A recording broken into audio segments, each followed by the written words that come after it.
लड़कियों का एक ग्रुप था जो दोस्तों के साथ मौज मस्ती के लिए एक फार्म हाउस ट्रिप पर गया। उनका चेक इन सुबह होना था, लेकिन किसी वजह से वे देर शाम पहुंचे।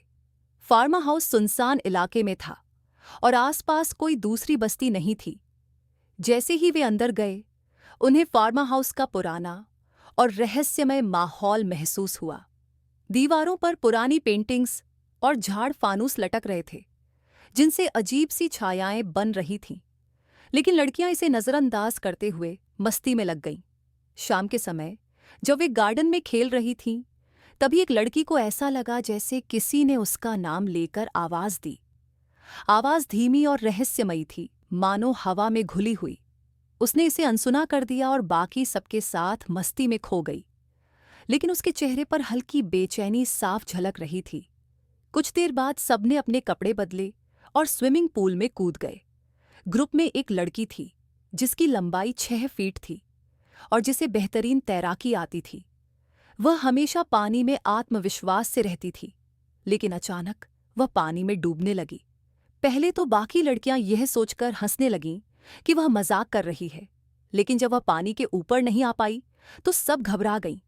सभी ने मिलकर उसे बाहर निकालने की कोशिश की, लेकिन जितना जोर लगाती, वह उतनी ही अंदर की ओर खींचती जा रही थी। ऐसा लग रहा था जैसे कोई अदृश्य ताकत उसे जकड़ रही हो। तभी फार्म हाउस के पास रहने वाला एक बुजुर्ग आदमी दौड़ता हुआ वहां आया। उसके चेहरे पर चिंता और घबराहट के भाव थे। उसने कुछ मंत्र पढ़े और देखते ही देखते वह लड़की बच गई। उसकी आंखें लाल थीं और वह कांप रही थी। जब सबने उस लड़की से पूछा कि वह डूबने कैसे लगी, जबकि उसे तो तैराकी आती थी, उसने कांपते हुए कहा, मुझे ऐसा लग रहा था जैसे किसी ने मेरा पैर पकड़ लिया हो और मुझे अंदर खींच रहा हो। यह सुनकर सभी लड़कियां सहम गईं। उन्होंने उस बुजुर्ग आदमी से पूछा कि उसने कौन से मंत्र पढ़े और यह सब क्यों हो रहा है। बुजुर्ग ने कहा, यहां शाम के बाद स्विमिंग पूल में जाना सख्त मना है। क्या तुम लोगों को किसी ने यह नहीं बताया? लड़कियों ने कहा, नहीं, लेकिन क्यों? तब बुजुर्ग ने एक भयानक कहानी सुनाई। कई साल पहले यहाँ एक खुशहाल गांव हुआ करता था। सभी लोग मिलजुल कर त्योहार मनाते थे। उस गांव में गूंजा नाम की एक लड़की थी। वह बहुत प्यारी और मददगार थी।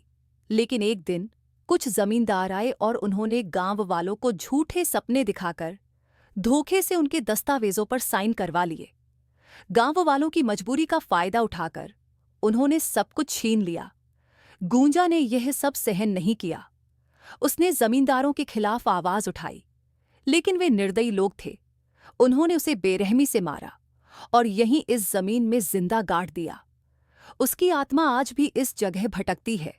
शाम के समय वह किसी को भी नुकसान पहुंचा सकती है, खासकर स्विमिंग पूल के पास।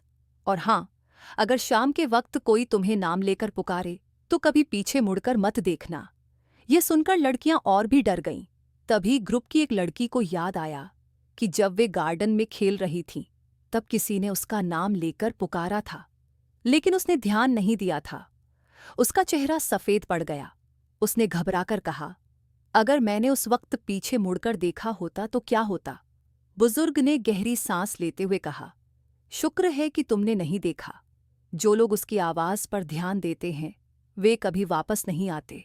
अब सभी लड़कियां डर के मारे अपने कमरे में बंद हो गईं।